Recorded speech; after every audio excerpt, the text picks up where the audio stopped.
a plus b তার whole square minus 5 of a plus b minus 6। প্রথমে দেখো এই a plus b, এই যে a plus b তার হোল স্কয়ার এইখানেও একবার আছে, একই জিনিস আবার এখানেও আছে। এক কাজ করি, এইটাকে a plus b কে একটা কিছু ধরে নেওয়া যাক, তাহলে অঙ্কটা সহজ হবে। দেখো প্রথমে a plus b কে আমি একটা কিছু ধরে নিই, a plus b is equal to x ধরে নিই, ঠিক? আচ্ছা, তাহলে a plus b কে যদি x ধরি তাহলে কি লিখবো? a plus b এর জায়গাতে x লিখবো। তাহলে x লিখলাম, মাথায় যে রকম স্কয়ার আছে দিলাম, যা আছে তাই, যা চিহ্ন আছে তাই দিলাম। 5 a plus b এর জায়গায় x মাইনাস 6। এরপর থেকে আমাদের আসল জিনিসটা শুরু হচ্ছে, যেটা শিখতে হবে ভালো করে, খুব ভালো করে মন দিয়ে শুনবে যেটা বলছি। দেখো প্রথম স্টেপ, আচ্ছা আমাদের এটা করতে কি হবে? এরপর এই মিডল টার্মটাকে ফ্যাক্টরাইজেশন করতে হবে, মিডল টার্ম ফ্যাক্টর বলা হয়। দেখো প্রথম স্টেপ হচ্ছে এই সংখ্যার সঙ্গে এইখানে যেটা থাকবে সেটা গুণ করতে হবে। কি বললাম? প্রথম স্টেপ হচ্ছে এই যে 6 রয়েছে এর সঙ্গে এই প্রথমে যে সংখ্যা আছে আর এই দুটো সংখ্যা, এই সংখ্যা আর এই সংখ্যা, যেখানে আমি দাগ দিচ্ছি এটা দেখবে, এই দুটো সংখ্যা আমাদের গুণ করতে হবে। তো এইখানে কোনো সংখ্যা নেই, তার মানে প্রথম স্টেপে আমাদের গুণটা করতে হচ্ছে না, ঠিক? তাহলে যেহেতু এখানে কোনো সংখ্যা নেই, মানে 1 আছে, গুণ করলেও যা আসবে, তো না করলেও একই ব্যাপার, তাহলে গুণ এখানে আমাদের করতে হচ্ছে না, ঠিক? এইবারে নেক্সট স্টেপ যেটা হচ্ছে যে এই 6, এই যে 6, এটাকে প্রথমে ভেঙে নাও, এটাকে প্রথমে ভেঙে নাও। কিরকম ভাঙবো? দেখো এইটা করছি রাফ। দেখো 6টাকে আমি যদি ভাঙি 3 দুগুণে 6, তাই তো? 3 আর 2 আসবে 6। আরো একভাবে ভাঙা যায়, যদি আমি পারি 6 1 কে 6, তাই তো? এই দুভাবে ভাঙতে পারি আমরা, ঠিক? এবারে কথা হচ্ছে ভেঙে নেওয়ার পর আমাদের দেখতে হবে যে এই চিহ্নটা কি রয়েছে, যেখানে আমি অ্যারো দিচ্ছি এটা দেখবে। এগুলো কিন্তু পরীক্ষায় দেবে না, এগুলো আমি বোঝানোর জন্য দিচ্ছি। কি চিহ্ন আছে? মাইনাস।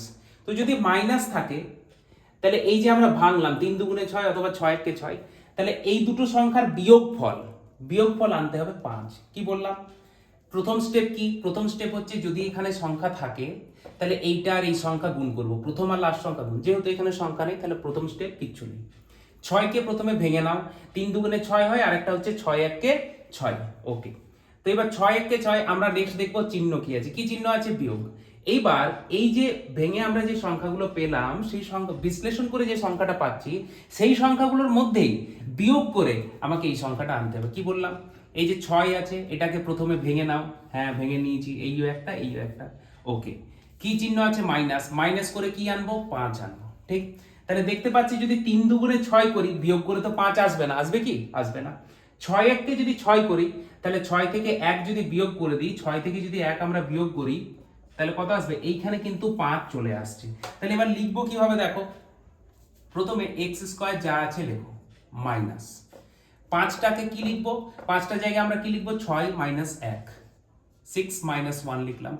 x যেরকম আছে, 5-এর সঙ্গে x চিটে আছে, তো ঠিক এই 5টার জায়গায় আমি শুধু ভেঙে লিখেছি, আর কিচ্ছু না। x যেরকম চিটে আছে চিটিয়ে দাও এখানে, মানে গুণ হয়ে আছে অ্যাকচুয়ালি। ওকে, তাহলে কি হলো? দেখো 6 1 কে 6 গুণ করে 6 আসে, বিয়োগ করে 5 আসে, ব্যাস। এই লাইনটা যে বুঝে গেল, অঙ্কতে আর কিচ্ছু নেই। এই লাইনটাই বুঝতে হবে, এটাই হচ্ছে মিডল টার্ম ফ্যাক্টর। এইটা বুঝে গেলে আর কিচ্ছু নেই। এর পরের লাইনে, আচ্ছা আরো একবার বলে দিই, শুনে নাও। 6 প্রথম স্টেপ, এই দুটো গুণ করব, এখানে কোনো সংখ্যা নেই তো গুণের কোনো ব্যাপার নেই।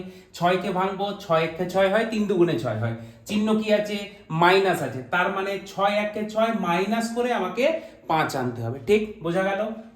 দেখো এরপরে এই লাইনটাই কি করব? এক্স স্কোয়ার মাইনাস, এবারে যেখানে যেখানে অ্যারো দিচ্ছি, দেখো নেক্সট কাজ হচ্ছে এই যে ব্র্যাকেট আছে এইটাকে রিমুভ করতে হবে, এটাকে তুলতে হবে। কিভাবে তুলবো? প্রথম কাজ কি হয়? ব্র্যাকেট যদি রিমুভ করি, এই এক্সটা কি হয়ে আছে? এই দুটোর সঙ্গে গুণ হয়ে আছে, তো 6 এর সঙ্গে x এর গুণ করো, কত হবে? 6x। ওকে, নেক্সট কি আছে?